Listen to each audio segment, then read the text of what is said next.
Hello everyone, আমি অনির্বাণ। আমাদের channel আপনাদের সকলকে স্বাগত। আজকে এই ভিডিওতে একটি অ্যানিমেটেড শর্ট ফিল্ম বাল হনুমান, এই শর্ট ফিল্মের ট্রেলার নিয়ে আমি কথা বলবো। তো চলুন ভিডিওটি শুরু করা যাক।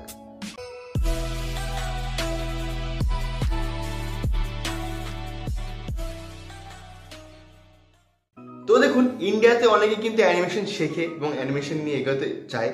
তো আমি অনেক আর কি ইউটিউব চ্যানেলে দেখেছি, তারা আর কি অ্যানাউন্স করেছিল যে আমরা অমুক একটা অ্যানিমে সিরিজ আনছি, মানে অ্যানিমে টাইপের সিরিজ আনছি। অ্যানিমে তো তারা বানাবে, এরকম একটা অনেক আপডেট দেখেছি, অনেক ইউটিউব চ্যানেলে দেখেছি ইন্ডিয়াতে।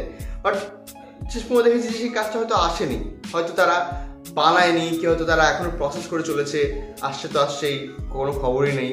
বা হয়তো তারা বলেছে ফান্ডিংয়ের অভাবে করতে পারেনি, এরকমই দেখেছি চ্যানেল যে ফান্ডিংয়ের অভাবে তারা বানাতেই পারেনি।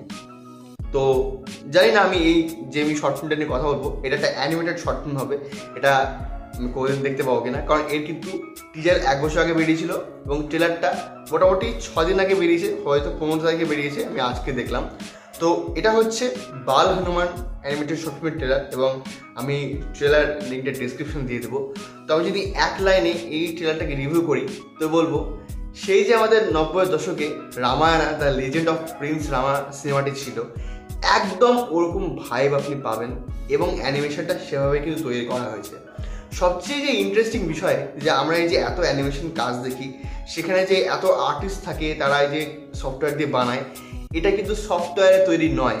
এই কমপ্লিট যে শর্ট ফিল্মটা হবে সেটা কিন্তু জাস্ট হাতে আঁকা শর্ট ফিল্ম হবে। মানে হাতে আঁকা মানে এই নয় যে আপনি শুধু ছবি দেখবেন, বরং সেগুলো কিন্তু মুভমেন্টও করবে। অর্থাৎ এটা যিনি আর কি আর্টিস্ট রয়েছেন এই ছবিটার পিছনে, যিনি আর কি কাজ করেছেন, তিনি নিজের হাতে এঁকেছেন এবং তারপর সেগুলোকে সফটওয়্যারের মাধ্যমে মুভ করাবেন। তো এটা কিন্তু ভীষণ ইন্টারেস্টিং বিষয়।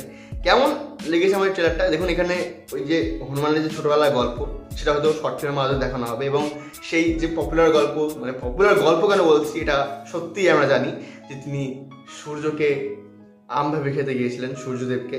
তো সেই বিষয়টা হয়তো এখানে প্রেজেন্ট করা হবে, কারণ এখানে একটা আমরা দেখলাম একটা দৃশ্য যেখানে হনুমান আম খেতে যাচ্ছেন, এবং এর ব্যাকগ্রাউন্ড মিউজিক শুরুতে যেমন সুন্দর ছিল, ট্রেলারের প্রায় মাঝখান থেকে যে ব্যাকগ্রাউন্ড মিউজিকটা বাজে, আপনার একবারও মনে হবে না যে এটা কোনো সাধারণ, মানে যারা আর কি ফ্রিল্যান্সিং করে শেখে তারা বানিয়েছে। আপনার মনে হয় যে এটা প্রফেশনাল কাজ হয়েছে, অ্যানিমেশনটাও প্রফেশনাল লেভেলের কাজ হয়েছে, ব্যাকগ্রাউন্ড মিউজিকটা সেরকম সঙ্গত দিচ্ছে।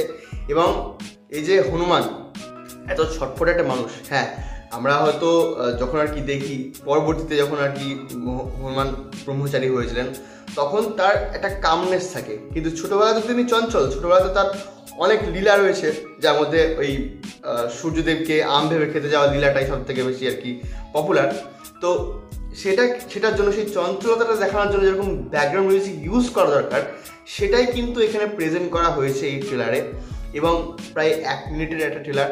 তো আমি এই ট্রেলারটা থেকে ভীষণ ইমপ্রেসড হয়েছি, এবং আমি আশা করব যে এই ছবিটার যিনি মেকার যারা রয়েছেন, তারা অবশ্যই এই সিনেমাটা খুব দ্রুত আমাদের সামনে প্রেজেন্ট করবেন, এবং যদি তারা প্রেজেন্ট করেন তো আমি অবশ্যই সেটার রিভিউ করব।